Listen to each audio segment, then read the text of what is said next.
All right, welcome back. Build Your Legacy Insurance Edition podcast. Another episode here today. Bill, how you doing, man? I'm good, man. Yeah? You doing all right? I can't complain. You're looking snazzy over there. Yeah, You're wearing pink. my pink. Yeah, You're wearing your pink. it's that time of year. You know, doing it for a good cause. Yeah, it's October. Yep, breast cancer awareness and something that has touched us both personally and professionally. Yeah, family and professionally. Certainly, one of our dear members fought breast cancer several years ago. Yep. And we're heading up to Boston. I made a song about that, right? Heading up to Boston here soon, and we get to have a night with all of our colleagues with SIAA nationally. Yeah, I think, and Matt and SIA and crew do a great job. And this is something that Matt is passionate about as well with Matt Masiello, with his wife and everything, the Dana-Farber Institute. So SIA does host the Pink Evening in Boston. The Pink Evening in Boston. Great fundraiser, good time. And normally there's a speaker, normally somebody that's dealt with breast cancer specifically and fought it. Probably still fights it in some cases, unfortunately. I was going to say, always an inspiring night and fun to see everybody kind of come together and pitch in for a great cause. And you're right, Matt and them do a great job with that. They do. All the partner agencies, partner companies, everybody kind of jumps in and supports this. And hopefully one day we'll find those cures that we long for. For sure. So cool, man. Well, let's jump into it. Do I own my book of business? One of the top, if not the top question we get when we're talking to prospects. Let's start with why they even ask it. So they ask the question. Let's try to get a background of why they asked the question. I think everybody asks for different reasons, depending on where they're coming from, right? And I think the simple fact is, when you look at that captive agent who's leaving working for a company, if they're going to restart that process and build something, they want to do it for themselves. And I would say that even extends to that producer who is looking to hang their own shingle, is they're wanting that control. Yeah, so we've talked about it, and there's just been some disruption. There has. There's been agencies been acquired, producers that may have been there a long time that just something's happened, something's triggered them to go, you know what? It's time. Great point. Some of our best members are former producers at really good agencies that were acquired. 90% of M&A activity has been private equity. And with that acquisition comes change. And what those producers have done historically, they might not be able to do anymore. And so they're looking to go out for that control of picking and choosing who they do business with, not necessarily being told what they can and can't do business with based on how they're going to get paid. Yeah. So, so you talked about the captive side too. And on the captive side, they're used to dealing with that captive direct writer, whatever they want to call it. Yep.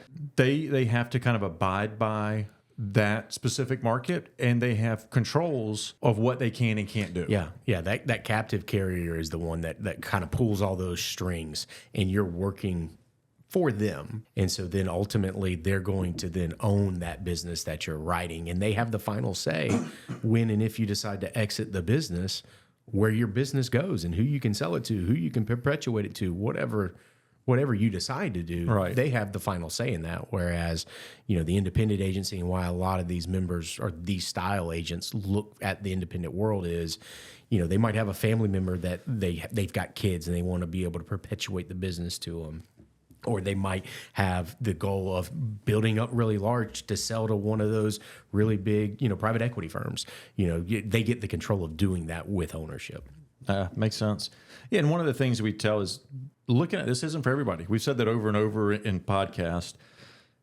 It doesn't mean that this is a good fit for you. So we like to make sure everybody knows what it is, what they own, where they're coming from, what situation they're in, because it's different. It is. We do talk to producers that are with great agencies that it doesn't make sense. They may not own their book of business, but they're in a good spot. Right.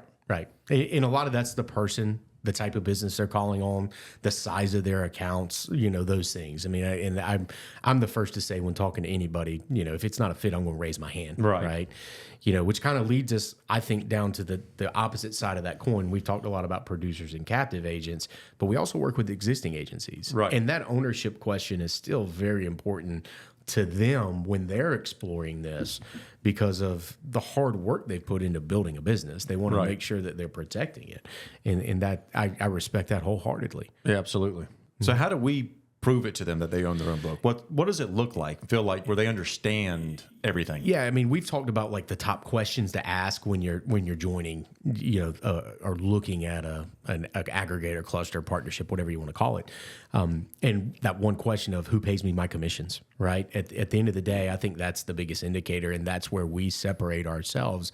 I feel like is the fact that when we set our members up with these direct contracts, their commissions are being paid to them directly by those insurance companies. Absolutely. I think, the soapbox moment where I feel like our industry's done a bad job of redefining what ownership is to make it clients. And ultimately your equity, your value as an agency owner comes from that being able to show those demographics, that data, your loss ratio, your growth, your retention, all those things that come along with a carrier relationship. Right. Yeah, get those production reports. It gets downloaded into your system, all the good stuff. All that good stuff. That's what people look at. And without that, there's no, you really, your value's diminished. You're really just kind of a leads list at that point as a way to describe it. Okay. Yeah, that makes sense. So what are some other ways? So we talk about who pays you their commission. Mm-hmm. What else do we look at? What do other people look at to figure out, okay, do I own this? The one thing I'll say, Bill, there's other ways to tell that you own it outside of just commission, right? And one of the things that pops to my head I'd call low-hanging fruit is non-competes. I think that's a pretty telltale sign. That shows you that they own the business, and you've signed it, and that you've agreed to it, right? Yeah. All those things. I think that's one of the big kickers. The relationship with the carrier representatives and the who are they dealing with? Are they working with you, or are they working with the third party organization you're partnered with? Those are all great little easy ways to tell where your ownership really lies. Yeah, I think that's to your point. If we look back and say, and I think it's a good podcast for later. How do I get direct codes? But Yeah. I think that's one of those items that we talk about. You look at the direct code and everything that encompasses with that. To your first point, you get paid the commissions directly. Yep. But not only that, everything gets downloaded into your system. You've got the relationship with the carrier. You can get those reports. You can look at retention reports, loss ratio reports, production reports, growth, new business, all that cool stuff that's provided. You can see how your book's trending. Yeah. Which, again, if you're going to sell, and so if you're owning your book, it's one thing to own it. Like, okay, I have it here, but what good is it to own it? Well, at some point you may want to sell it. And I think that's your key of having that data. Mm-hmm. I mean, helps show that you own it. It shows the historical success you've had. And that's really when people look at acquisitions in our industry, right? It's that residual income. And they want to be able to see that, hey, you've been at X size and had X retention and X profit. They want to see all that minuscule data, which kind of leads me to the other point. I mean, when you start looking at the systems you use, and who's the one that's controlling those systems, and is your management system provided by somebody else and they're housing your data, or are you freestanding owning that on your own? That's right. Yeah, are you paying for it directly through that vendor? Exactly. I mean, and you have full control of how you get it and how you use it too. Yeah. I mean, again, we say all the time with our partnerships, it's a marriage, right? And we want to be married for life. We enter this with the best of intentions, as everybody does. But divorce happens, and if you want to walk away, not only do you want to own your codes, but you want your data. You want to know your client. You want control of all that information that's proprietary to your business. I think one of the things that we say over and over as well, and I'll hit it again, is just being independent. You're going to have your data, you're going to have your codes, your things. That helps show you own your business. Correct.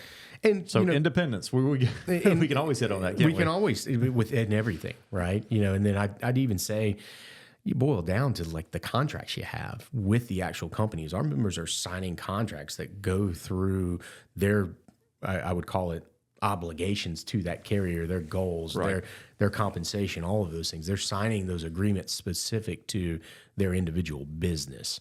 Now, they get perks by being part of our organization, like lowered requirements and profit sharing and things like that, but it's still an individual contract that they have to uphold on their own individually with that carrier. Yeah, true. And I do think we do provide a resource that goes outside of a direct contract. And that is one of those, you probably can elaborate better than I can, but it's one of those that we want less than 5% of their business. It's that test ground. Yeah, you're talking about Access Plus, and I think that's probably its own episode, if that makes sense, okay, because it's a unique platform for our members, and I feel like it really gives them a leg up in sort of getting these direct contracts.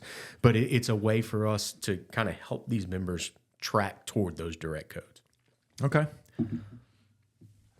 So do I own my book of business? That's where it's at. You know, we've given a bunch of things to look for. Yeah. And not only for people looking to start their agency, people looking to buy agencies, they would know what they're looking for. It may be their first time, so maybe they don't as much, but they're looking for those key things as well. Well, and not to extend this too long, but you mentioned it there, people looking to buy agencies, right? You know, again, that ownership's important if you're looking to make an acquisition, because just because they represent a company doesn't mean that you're going to represent that company after the fact based on who they've partnered with. So doing your due diligence, really exploring that is important, both from an agent perspective, but also a potential acquirer. Yeah, Right. I agree with you there. Well, I think that covers it. And I think we've got maybe one or two other episodes out of this conversation. Yeah, I think some quick notes jotting down here to come back and make more content, right? Yeah, get more detailed. All right. Hey, look, we'll see you. Yep. Everybody, thank you for joining us. Subscribe. Hit us up with questions. If there's topics that you want to hear, let us know. See you guys again soon. All right, thank you. Thanks for tuning in. You can catch our Build Your Legacy Insurance Edition podcast on YouTube, Apple Podcasts, Amazon Music, Spotify, or wherever you get your podcasts. Be sure to subscribe, leave us a review, or send us over a topic recommendation at podcast@siaofnc.com. If you're interested in learning more about what we do, visit us online at www.siaofnc.com.